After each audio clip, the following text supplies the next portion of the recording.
ಗೆಳೆಯರು, ಇತ್ತೀಚೆಗೆ ಸೋಷಿಯಲ್ ಮೀಡಿಯಾದಲ್ಲಿ ಹಲವಾರು ಬಾರಿ ಮದ್ರಸೆ ಎನ್ನುವಂತಹ ವಾಕ್ಯ ನಾವು ಕೇಳ್ತಿದ್ದೇವೆ.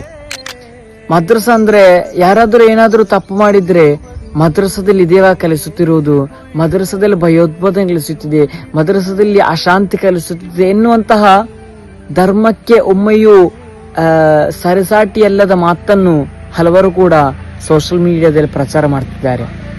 ಪ್ರಥಮವಾಗಿ ನನ್ನ ಇಂದು ವಿಡಿಯೋ ನೋಡುವಂತಹ ಎಲ್ಲರೊಂದಿಗೆ ಹೇಳ್ತಾ ಇರೋದು, ಒಮ್ಮೆಯೂ ಕೂಡ ನಾಮಧಾರಿಗಳ ಪ್ರವೃತ್ತಿಯಿಂದ ಮುಸ್ಲಿಮರಾಗಿರಲಿ, ಹಿಂದೂ ಧರ್ಮದವರಾಗಿರಲಿ, ಕ್ರಿಶ್ಚಿಯನ್ ಧರ್ಮದವರಾಗಿರಲಿ, ಯಾವುದೇ ನಾಮಧಾರಿಗಳು ಅಥವಾ ನೈಜ ಮುಸಲ್ಮಾನರಲ್ಲದ, ನೈಜ ಹಿಂದೂ ಧರ್ಮದವರಲ್ಲದ, ಯಾವುದೇ ನೈಜ ಧರ್ಮದವರಲ್ಲದ ಕೆಲವರು ಮಾಡುವ ಪ್ರವೃತ್ತಿಯಿಂದ ಒಮ್ಮೆಯೂ ಕೂಡ ಆ ಧರ್ಮವನ್ನು ನೀವು ಆ ಧರ್ಮ ಆ ರೀತಿಯಾಗಿದೆ ಕಲಿಸುತ್ತಿರುವುದೆಂದು ಅನಿಸುವುದು ಮಹಾ ತಪ್ಪಾಗಿದೆ. ಏನಾಗಿರಲಿ, ಮದ್ರಸದಲ್ಲಿ ಏನು ಕಲಿಸುತ್ತಿರುವುದು, ನೀವು ನಿಮ್ಮ ಮುಸ್ಲಿಂ ಸ್ನೇಹಿತರು ಇದ್ರೆ ಒಮ್ಮೆ ಅವರೊಂದಿಗೆ ಒಮ್ಮೆ ಕೇಳಿ ನೋಡಿ. ಮದ್ರಸದಲ್ಲಿ ಅಲಿಫ್ ಎನ್ನುವಂತಹ ಒಂದು ಅಕ್ಷರವನ್ನಾಗಿದೆ ಪ್ರಥಮವಾಗಿ ಕಲಿಸುತ್ತಿರುವುದು.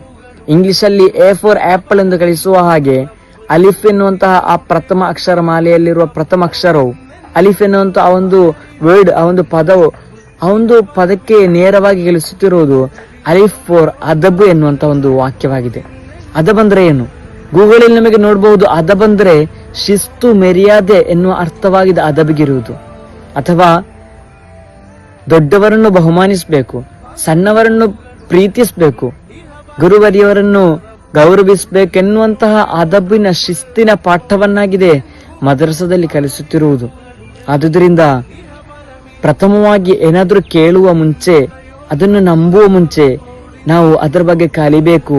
ಏನಾಗಿದೆ ಕಲಿಸುತ್ತಿರುವುದೊಂದು ನಾವು ಕಲಿತು ಬಳಿಕ ನಂಬಬೇಕೆನ್ನುವಂತಹ ಒಂದು ಮಾತನ್ನು ನಿಮ್ಮೊಂದಿಗೆ ಹೇಳಲು ಆಸೆ ಪಡ್ತಿದ್ದೇನೆ. ಧನ್ಯವಾದ.